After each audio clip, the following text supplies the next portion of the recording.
On the first weekend of July, the biggest wedding in modern pop culture history took place at Madison Square Garden. Taylor Swift married Travis Kelce in front of the most exclusive guest list Hollywood has ever assembled. And standing among the guests was Jack Antonoff, Taylor's closest collaborator, the producer behind her biggest albums, practically family. But something was wrong with the picture, because standing next to Jack was not his wife. It was his sister.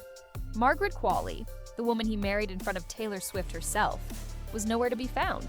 And within days, fans noticed something else, something quieter, something worse. Every single wedding photo had vanished from Margaret's Instagram. And then, on July 8th, People magazine confirmed what the internet already suspected. After 3 years of marriage, Margaret Qualley and Jack Antonoff had separated.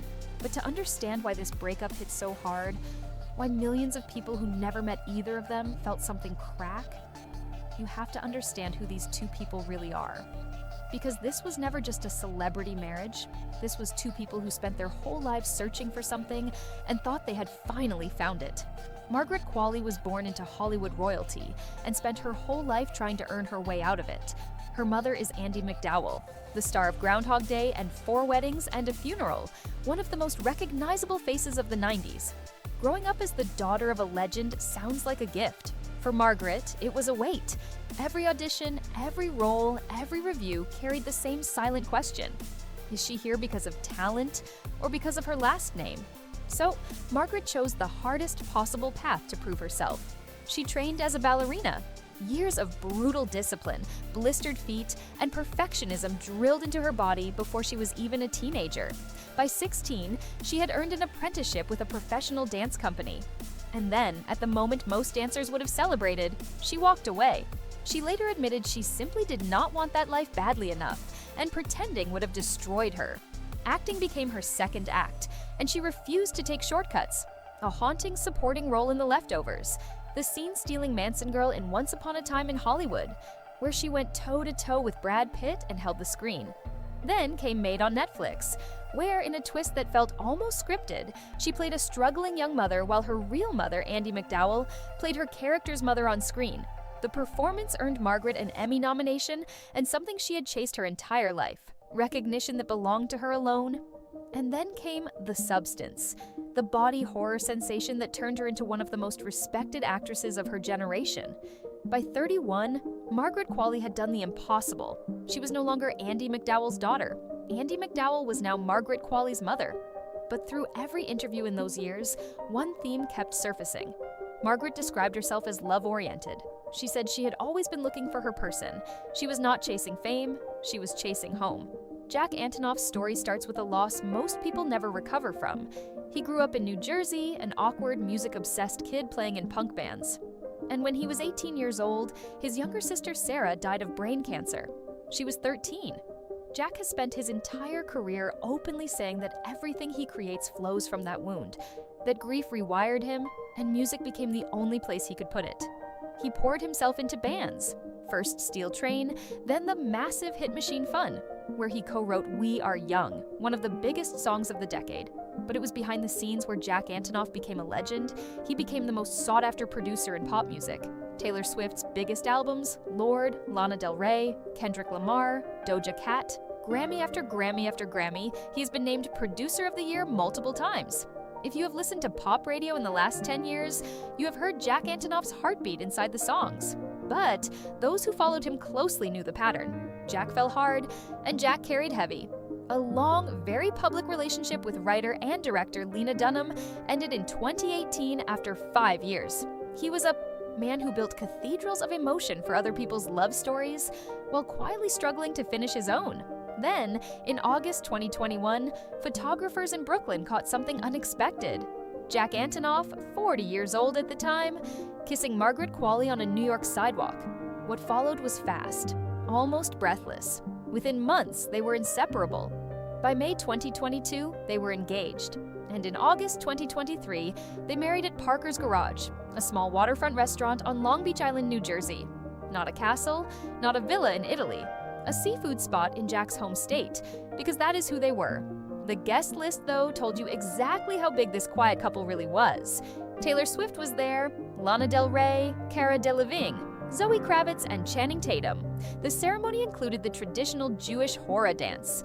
Margaret lifted on a chair laughing, surrounded by the most famous people on the planet, acting like family at any backyard wedding. And in the months that followed, Margaret gave interviews that read like love letters. She said she loved her husband, her family, dancing, horses, the moon, and anything Jack writes. She credited him with making her feel confident enough to explore every part of herself. Jack, in turn, wrote music that orbited around her. His band Bleachers even performed a song titled Margaret on tour. Two people who had spent their lives searching, it genuinely looked like both of them had finally stopped. Looking back now, the timeline tells a quieter story. In February of this year, they walked the Grammys red carpet together in Los Angeles. Jack won 3 awards that night. Cameras caught them side by side, polished and smiling. Nobody knew it would be their final public appearance as a couple. That same month, Vanity Fair published a cover story on Margaret, and buried inside it was a detail that reads very differently today. The writer described her as reluctant to talk about her husband. Her answer, when it came, was strangely past tense in its shape. She had always been love-oriented, she said. She had always been looking for her person, and she met Jack. That was it.